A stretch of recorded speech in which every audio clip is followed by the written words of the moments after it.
ونستعينه ونستغفره ونعوذ بالله من شرور أنفسنا ومن سيئات أعمالنا. من يهده الله فلا مضل له ومن يضلل فلا هادي له. أشهد أن لا إله إلا الله وحده لا شريك له وأشهد أن محمدًا عبده ورسوله. يا أيها الناس اتقوا ربكم الذي خلقكم من نفس واحدة وخلق منها زوجها وبث منهما رجالا كثيرا ونساء. واتقوا الله الذي تساءلون به والأرحام إن الله كان عليكم رقيبا. يا أيها الذين آمنوا اتقوا الله حق تقاته ولا تموتن إلا وأنتم مسلمون. يا أيها الذين آمنوا اتقوا الله وقولوا قولا سديدا يصلح لكم أعمالكم ويغفر لكم ذنوبكم ومن يطع الله ورسوله فقد فاز فوزا عظيما. أما بعد فإن أصدق الحديث كتاب الله وخير الهدى هدى محمد صلى الله عليه وسلم وشر الأمور محدثاتها وكل محدثة بدعة وكل بدعة ضلالة وكل ضلالة في النار. نعوذ بالله من البدع والضلالات والنيران اللهم آمين. أولا أوصي نفسي بتقوى الله عز وجل وإياكم من حيث أمرنا الله سبحانه وتعالى وهثنا في آياته كثيرة ومتعددة. يقول الله تبارك وتعالى إن للمتقين مفازا. أحبة وأحباب رسول الله، أما خطبتنا اليوم سنتحدث عن آداب السوق. Baada ya kumhimidi Allah subhanahu wa ta'ala na kumtakia rehema na amani mtume wetu Muhammadin sallallahu alayhi wasallama, vile vile kuihusia nafsi yangu pamoja na kuwahusia ninyi katika jambo la kumcha Allah subhanahu wa ta'ala, kwani kumcha Allah subhanahu wa ta'ala ndiyo mafanikio katika dunia yetu na katika shughuli zetu na katika akhira yetu. Ndugu yangu Muislamu, katika siku yetu ya leo biidhnillahi tabaraka wa taala tutazungumzia kunako adabu za sokoni. Adabu za sokoni, min adabi suqi. Yaqulu sallallahu alayhi wasallama, kwa hadithi ambayo ameisimulia Abu Huraira radhiallahu anhu, anasema qala Rasulullah sallallahu alayhi wasallama, kwamba mtume sallallahu alayhi wasallama amesema ahabbu libiladi ila Allah masajiduha wa abghadu libiladi ila Allah aswaquha, rawahu Muslim. Kwamba mtume sallallahu alayhi wasallama kwanza anatuhadharisha na anatuelekeza na anatuambia mambo gani au sehemu gani ambayo ni salama zaidi. Mtume sallallahu alayhi wasallam akasema, katika maeneo yaliyoko duniani, sehemu ambayo eneo ambalo linapendeza zaidi kwa Mwenyezi Mungu Subhanahu wa Ta'ala ni maeneo ya misikitini, na katika maeneo ambayo yanachukiza zaidi katika maeneo yaliyopo ulimwenguni, Mtume sallallahu alayhi wasallam akasema ni maeneo ya sokoni. Hadithi ameipokea Abu Huraira. Imamu Nawawi rahimahullahu ta'ala katika kutafsiri maneno haya ya Mtume sallallahu alayhi wasallama, qauluhu sallallahu alayhi wasallama ahabbu libiladi ila Allahi masajiduha, kwa maeneo yanayopendeza zaidi kwa Allah subhanahu wa ta'ala ni misikiti. Imamu Nawawi akasema kwa sababu misikiti ndiyo nyumba za toa. Wa asasuha ala taqwa, na msingi wake katika misikiti ya Allah, katika nyumba za Allah, msingi wake mkubwa ni Mungu. Msingi wake mkubwa, misikiti imejengwa kwa ajili ya uchamungu, kwa ajili ya kumtii Allah subhanahu wa ta'ala, kwa ajili ya kufuata sheria za Allah subhanahu wa ta'ala. Kwa hiyo katika maeneo haya hayo ni bora, ni maeneo ambayo anatiiwa Allah subhanahu wa ta'ala. Akasema wa alayhi wasallama adu sehemu abadul biladi ila Allah, aswaqu, sehemu ambayo inamchukiza Allah subhanahu wa ta'ala ni maeneo ya sokoni. Kwa nini? Akasema li'annaha mahallu al-ghish wa riba wal aymani likadhiba wa ikhilafi al-wa'd wal-i'radi an dhikrillah wa ghairi dhalika mimma fi ma'nahu. Anasema imamu huyu, Imamu Nawawi, sokoni anasema ni kwa sababu sehemu za sokoni ni sehemu ambapo kunafanyika udanganyifu, ni sehemu ambapo kunafanyika ghishi, ni sehemu ambayo watu hawatekelezi ahadi wanazozitoa, ni sehemu ambayo kunafanyika miamala ya riba, ni sehemu ambayo watu wanatoa viapo kwa ajili ya kuhamasisha bidhaa zao, kutia uzito bidhaa zao, lakini viapo hivyo ni viapo.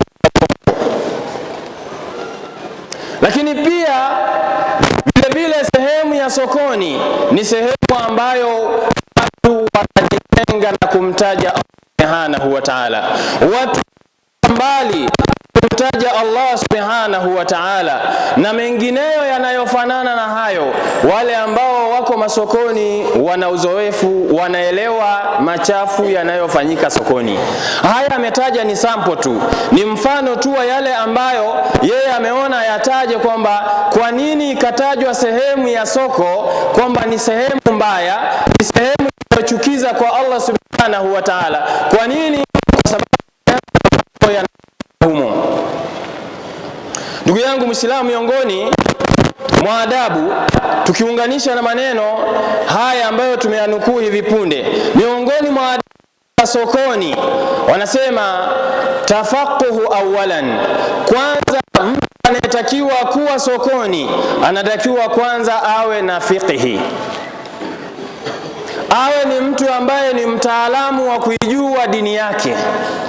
Umar ibn al-Khattab radhiyallahu anhu, ambaye ni amirul mu'minin, ambaye ni khalifa baada ya Abu Bakar Siddiq, aliyefuatia ni Umar ibn al-Khattab, na katika mtawala, katika makhalifa, mtu ambaye alitawala kwa siasa iliyokuwa bora ni Umar ibn al-Khattab.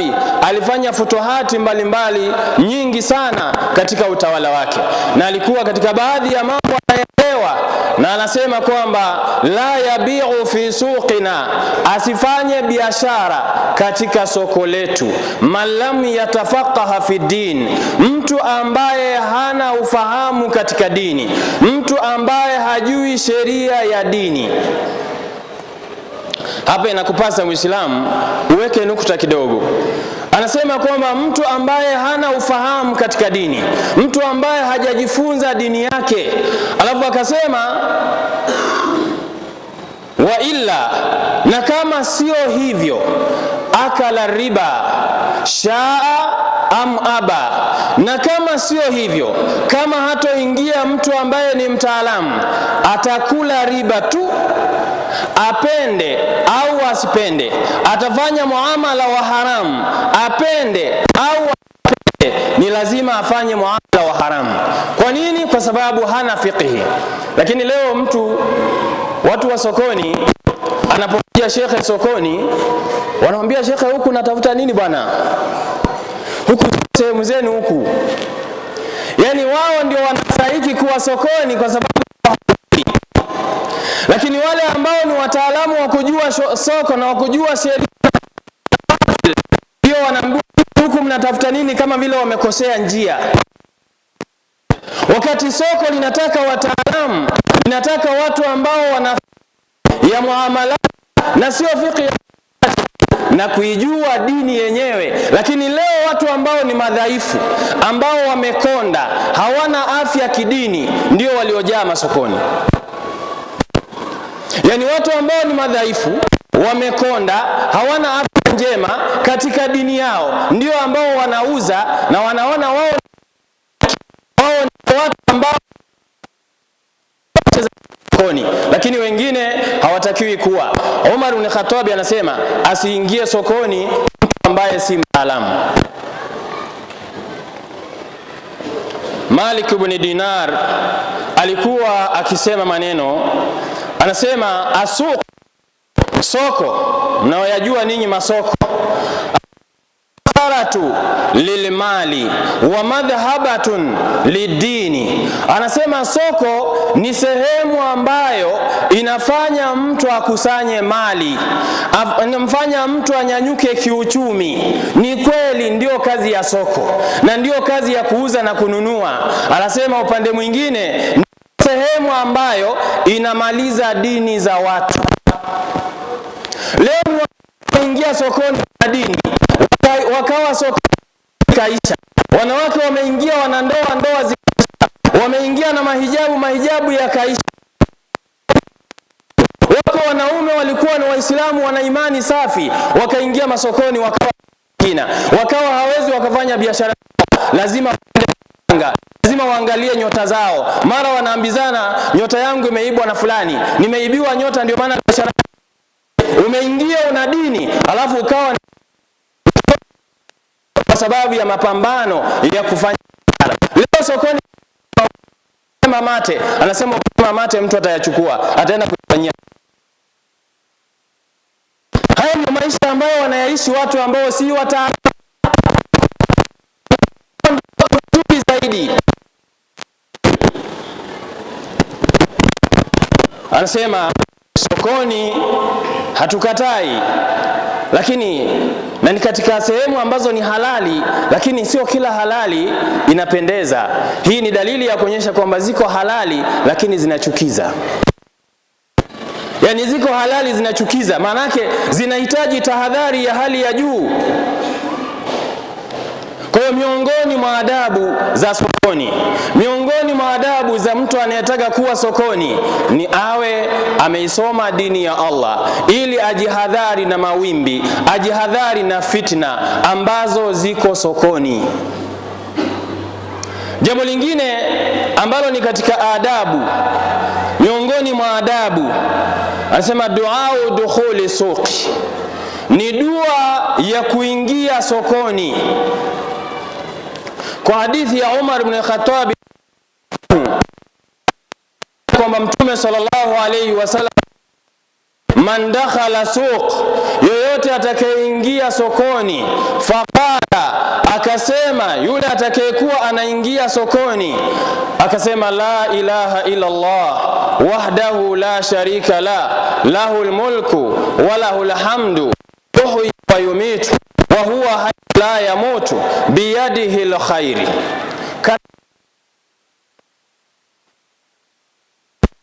anhu alfa sayyi'a wa rafa'a lahu alf daraja.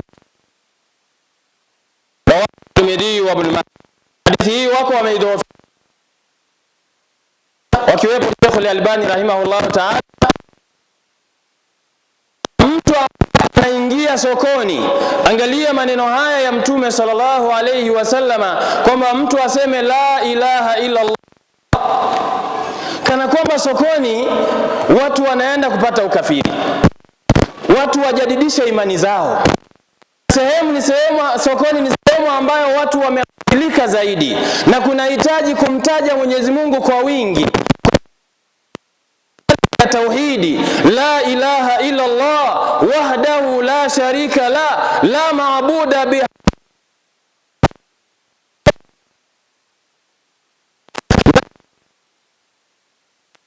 mmiliki wa kila kitu, anafanya chochote anachotaka hayo na kwingineko, na sifa sifa zote zilizokuwa njema.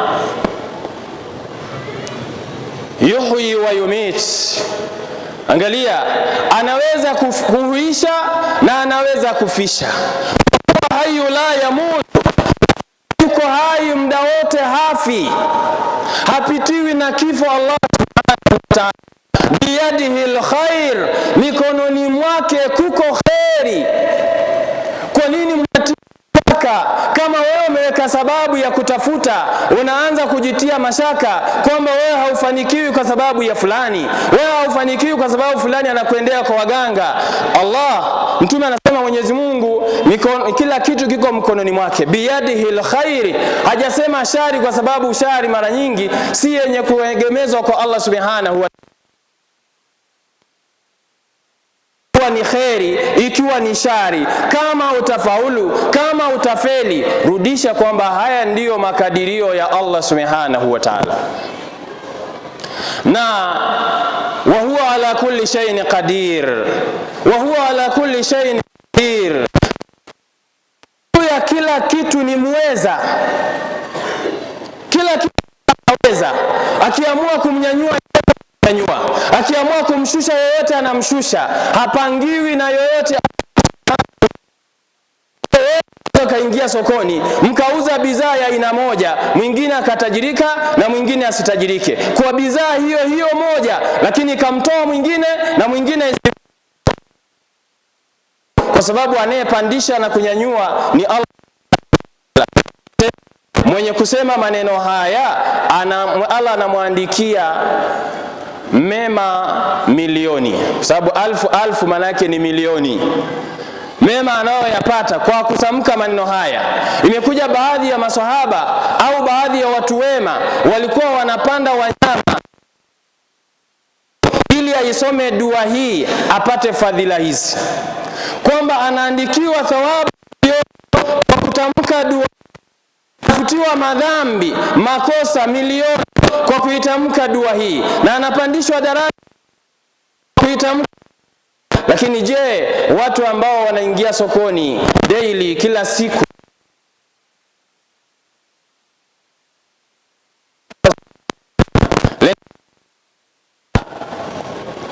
lakini tafuta fadhila ya maneno haya ambao si wafanyabiashara wa sokoni. Mtu anasema ngoja niingie sokoni ili nipate daraja hii. Anaipata kupitia nini? Kwa kuisoma dua hii ambayo alama Rasulullah sallallahu alayhi wasallama. Leo abu za sokoni. Aqulu qawli hadha astaghfirullah alazim li wa lakum fastaghfiruhu innahu huwa albarul karim.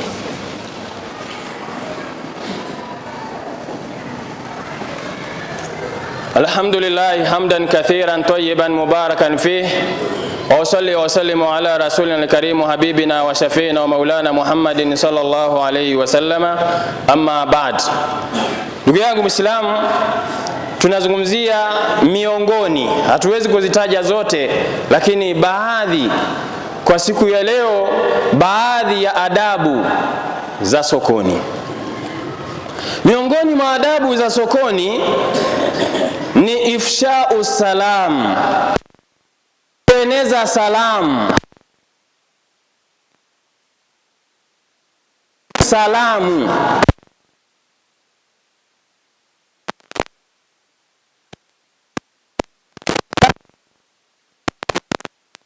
ni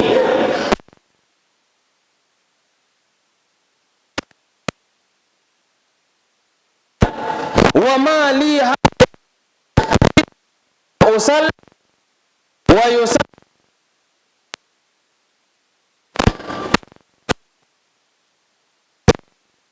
kwa mimi sokoni na wala sina haja ya kuhitajia kitu chochote sokoni.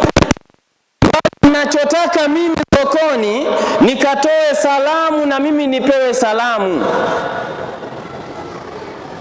nisalimie, nisalimie. Leo watu wa sokoni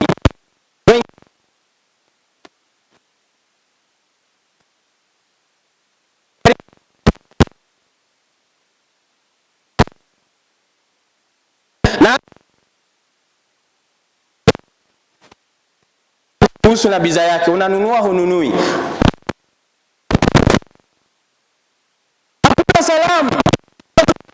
Salamu sokoni ghafilika. Allah subhanahu wa ta'ala, salamu ni katika maneno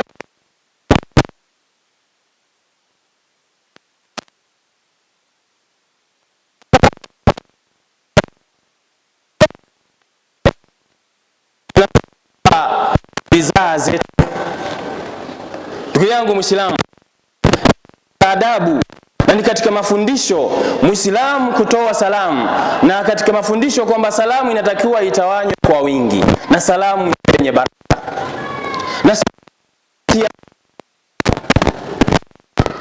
Lakini pia katika adabu za sokoni,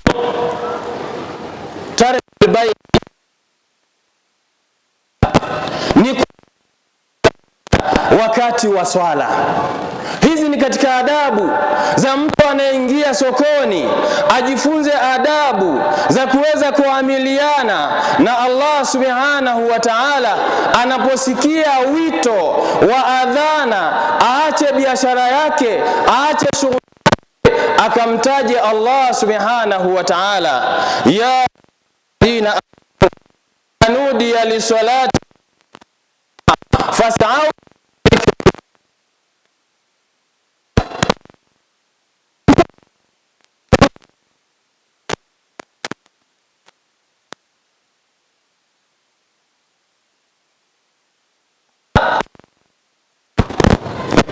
Naponadiwa kwa ajili ya swala, fanyia msikitini, mkamtaja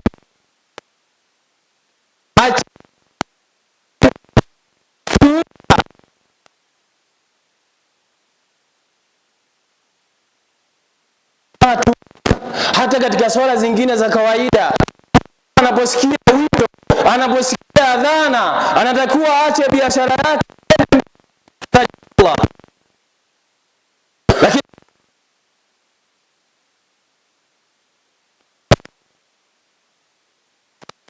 kabisa na muda wao, na hususan kwa mfano katika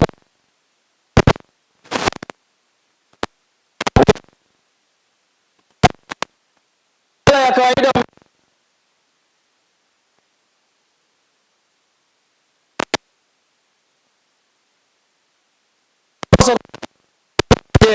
atakuja kuswali, ingia la asiri, dakika 5 zimebaki, na swali la asiri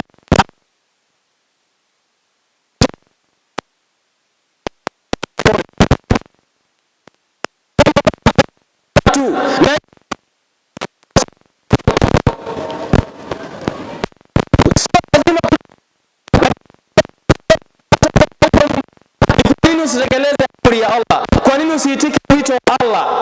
Inatolewa adhana, wewe basi nyumbani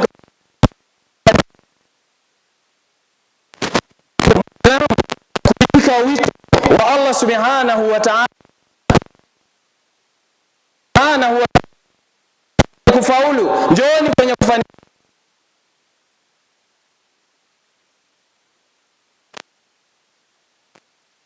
kuletea utajiri.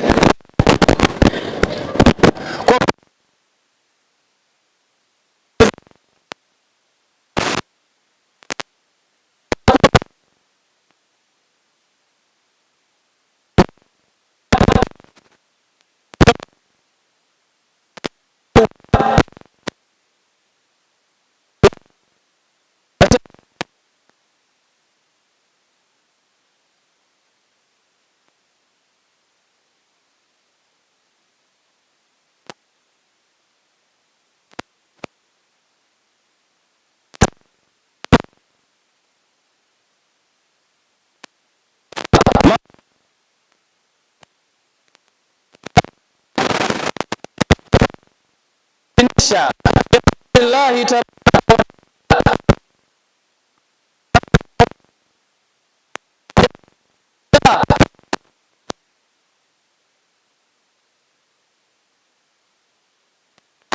wanawake, sehemu yenu nyumbani.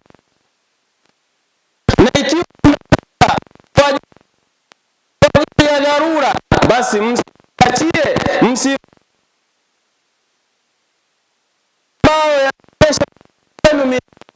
mavazi ambayo yanafitinisha wanaume katika maeneo ya sokoni.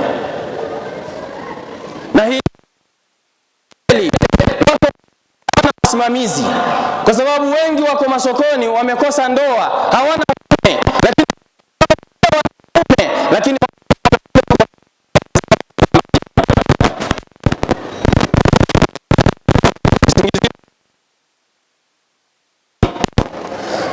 kama mwanamke atoke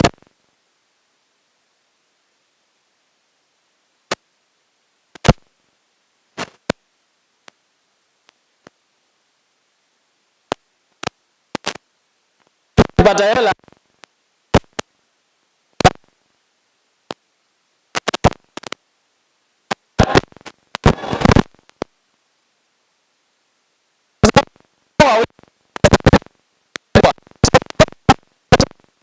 kwambia bima fadla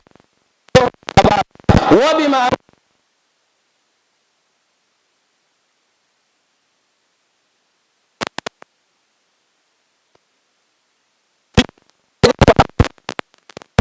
na Allah subhanahu wa ta'ala kwa malengo maalum.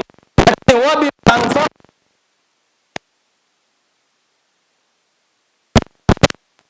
anatakuwa amlishe mke wake, amhudumie mke wake, hata kama ni tajiri. Hichi ataacha,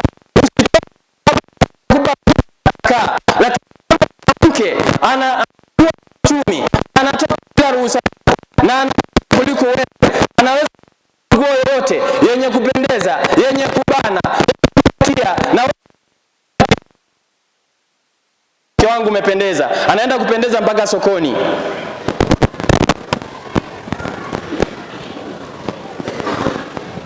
Ndugu yangu Muislamu, tunafeli kirahisi. Hayo ni majukumu ambayo tutaulizwa mbele ya Allah subhanahu wa ta'ala.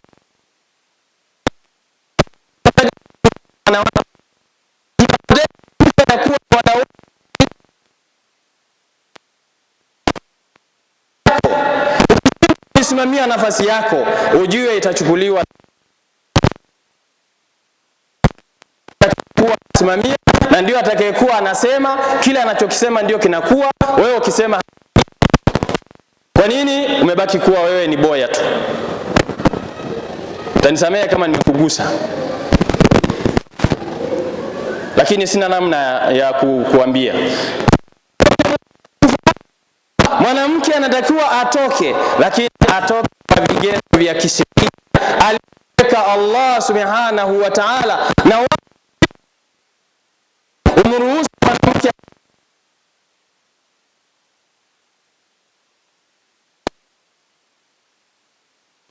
salama.